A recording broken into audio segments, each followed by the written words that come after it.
আওয়ামী লীগ যাক নয়তো বিএনপি যাক, দেশ যা সুন্দরভাবে চালাবো, হেই চালাক, সমস্যা কি? আগে যে আপনার যেই দল ক্ষমতায় কোন না কোন বুঝলেন না, কোনটা হয়ে কোনটা বিপরীতে নিয়ে দল লেগে তো আওয়ামী লীগ সরকারি বেলা আছে, যে যে দেখুক গরিবের লেগে আওয়ামী লীগ সরকার বেলা আছে। বর্তমানে প্রেক্ষাপটের সাথে আপনার এটাই মনে হয়?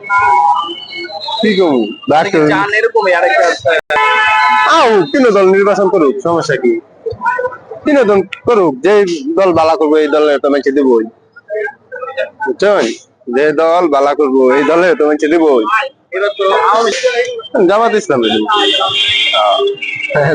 কেন জামাতে ইসলামকে আপনি আমি ভালোবাসি আগের থেকে।